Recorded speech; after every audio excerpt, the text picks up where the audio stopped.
Hi guys, welcome to today's video. I have lots of things to show you guys. So for this video is going to talk about all of the summer things that we are doing or planning to do as far as our homeschool focus.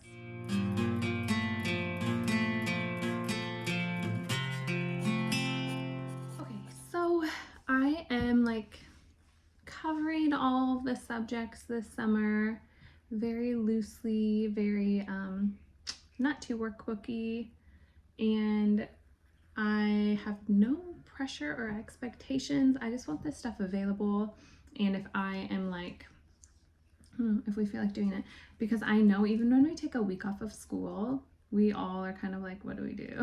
Because we really enjoy it a lot. Okay, so what should I cover first? Okay, so morning time.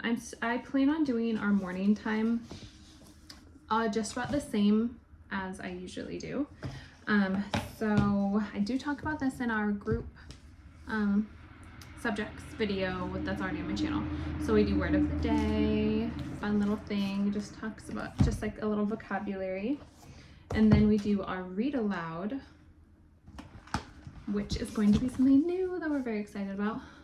Wilder, we read the first one with our Brave Writer curriculum, and so we're very excited to read the second one. And then Child's History of the World, along with our Memoria Press art cards and bird cards. We just read a chapter of this. It's only like 3 or 4 pages. It's got a little bit of humor in it, and it just goes through like many thousands of years of history. Then I'm going to be doing 2 different science things. So this is one I already showed in my group subject video. It's just like a little 2-page thing about science and God and all the things he's done for us. I'm not going to start with this one though. This is going to be later in the summer. First, we are going to do butterflies, which we have done before, but we have not done it since we moved out to property, which was a couple of years ago. So I'm really excited. Anyway, I have these 2 books to pair with it. This one, the cover is butterflies. It's not just about butterflies. It's about all different things in nature. I'll open it up real quick. It's really sweet. We got this with our Beautiful Feet Seasons of Field a few years ago. We just got some really sweet things in there. So we'll do this in the morning, just like one little thing, so 2 pages. And then this one is just to go with the butterflies. A friend recommended this. It's really cute. It's got a lot of good information in there, but I thought also my 3-year-old would like this too, because she's never done the butterflies. So it's going to be like new and exciting for her. And then last thing for morning time is Life of Fred.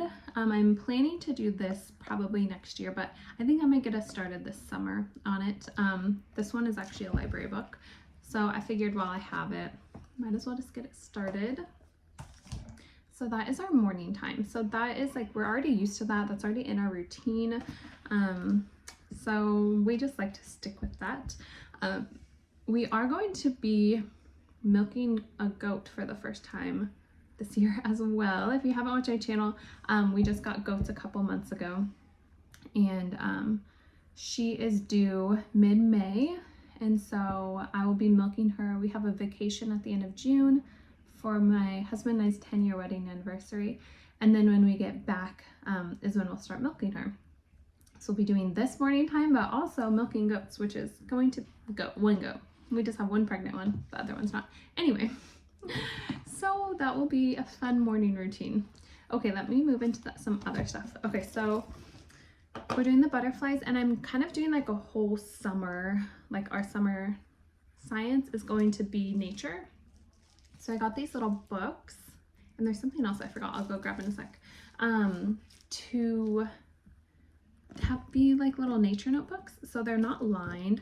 So I got these little stampers. I don't know if you've seen these before, but this is what it does on the page. It makes lines to make it writable, and you just slide it across, and it does that. So since these are blank, then because I couldn't find any like small simple ones that have drawing on top or on the side and then writing. So this is my way of making that into that. Anyway, so then they can draw whatever they're seeing out in nature and then write about it. And let me go get the other nature thing. So So we live in the Pacific Northwest, and I found this book. It was used, but it covers so many things. Wildlife, ocean, plants, trees, stars, different like national parks that we have near us. So I thought this would be great for them to, and it's pretty small, for them to just take outside with them, try to figure out what different plants are, things like that, and then record it in their little notebooks. I'm also going to use these for just to give to them. My kids both really love just like writing stories on their own. So like more than half of these are going, there's like 30 something, more than half of these are just going to be for them to write whatever they want. I remember doing that when I was a kid in summer. Me and my sister would get out our encyclopedias and just make book reports about whatever we found. Did other people do that? Did you guys do that? Anyway, we thought it was very fun. Something else that I have that goes, because we're going to do a lot of games this year, maybe not a lot, just a decent amount this summer, is Wildcraft. So we've already opened this up and played it. It was pretty good. I was hoping that it would be more, this is what it looks like, the board game. I was hoping it would tell you a little bit more about each herb. So you are on a path, and every time you hit something, then something happens, like you get a sunburn or you get poison oak, and you have to figure out what of your plants can help. So they are getting more familiar with the name of the plants, but I just wish that on like the back of the card of the plant it would say different things about it, or say where you could find it, or maybe like how to use it. Like, are you eating the plant? Are you steaming it? Are you like, what are you doing? Are you, you know, there's different things you can do. So it's kind of more just like letting them know that plants are like can help you, but it's not very like deep, but it's meant for ages 4+. So my expectations were too high, I think. Okay, so that is everything for like our science, the butterflies, the nature journals, along with this, and then the Wildcraft game and the devotional. Sounds like a lot, but when you see, it's like not school day-ish stuff, you know, it's like fun summery stuff. Okay, just since this is the thing in front of me, I got Song School Latin. I've been looking at Song School stuff since like I started homeschooling, and I was kind of curious about it, and I really wanted to teach Latin, and I have the Memoria Press Latin that I'm hoping to do next year. I'm going to see how this goes. So it comes with a little music CD. So I figured we'll just play it in the car. We do have a little CD player in our schoolroom here too. And then it does have like workbook pages. So I'm not sure how I'll do it since I have 2 kids that will be listening.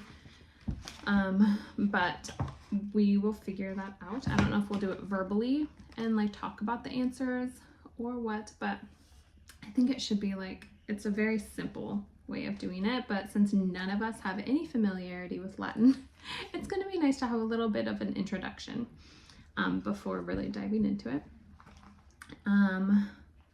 Okay, I'll do geography and history next. So I just got these 2 games. We're not going to be doing a lot of geography and history. We have lots of like books that the kids are always welcome to open and read, and they do. So I got trekking through history. We have not opened up this one yet. It just talks about different dates and different things that happened in that time zone. It is ages 10+, and my kids are almost 8 and 6. But we did get Trekking the World, and we have played this. This is also 10+, same company and everything. This is what this looks like. And my 7 going to be 8-year-old played it fine. I had my 6-year-old just like watch us and kind of like, you know, help us out, be on our teams, just for the first time. But I do think he'll be able to play it fine too. My 7-year-old actually beat me, so he's fine with it. Yeah, this just shows different parts throughout the country and like well-known monuments or vacation. It's about like vacationing and getting to know all the places around the world, but it is complicated. So it's not just like a quick, it takes a while to set up. Like you got to watch a video, and there's a lot to it, but once you like play it once or twice, then you're good. But that's what we have for geography and history.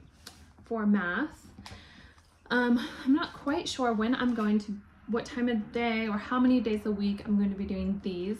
So this, I actually just took the printouts that I had that I never used from level 2 and just bound them up in a little book. So it's kind of just to keep math going in their mind, so that this is for my going to be 3rd grader, so that those things don't kind of get lost, because that can happen with math, you know.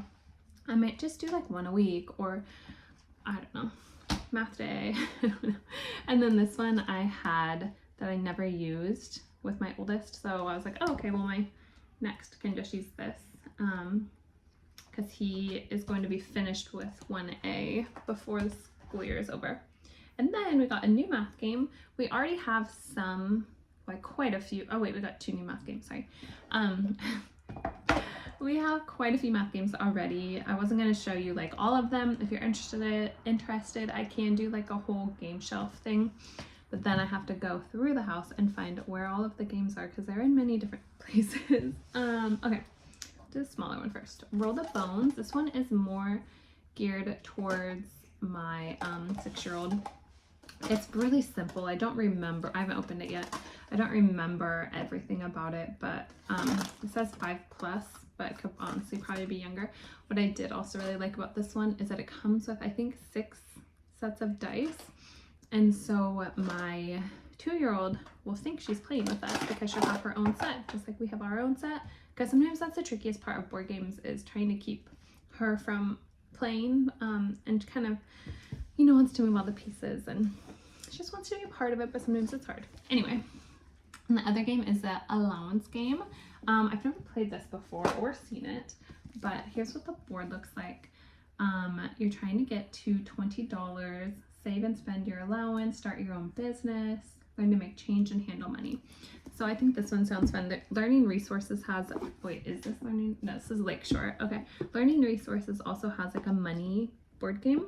I thought this one looked cool, especially how it's talking about saving money, because not this year, but the year after, I want to do like a whole year-long like money, like investing and just like money knowledge thing with them.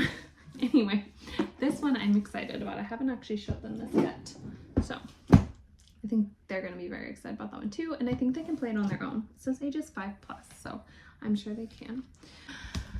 Language arts. So I mentioned having these for like storybooks, like write your own story. If they're not using them much, I really doubt that they won't, then I will just give them like some story ideas, or they have little like story starter like coin things.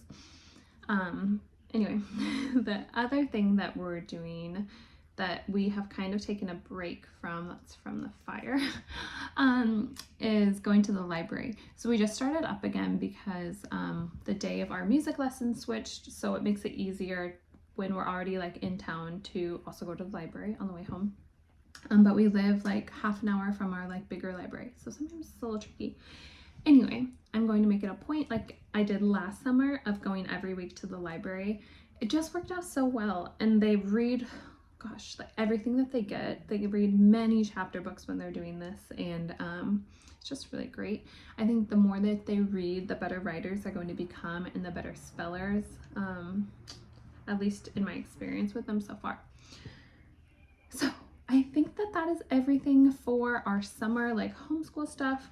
We are going to be continuing our homeschool group, which I just realized I didn't talk about at all in our family subjects video.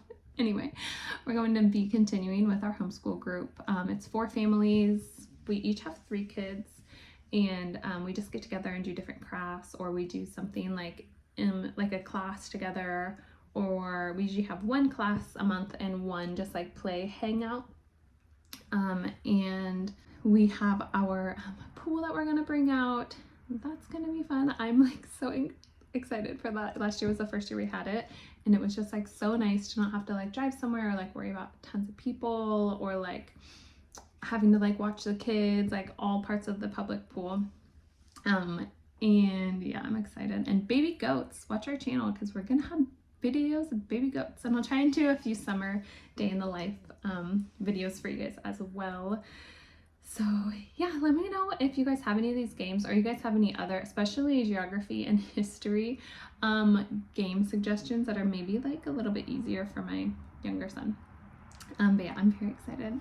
Take a look. I bet you guys probably have, I bet they make these for like all the different areas. But I think this thing is awesome. So yes, thank you guys so much for watching. Make sure to subscribe and check out my last videos for next year's curriculum.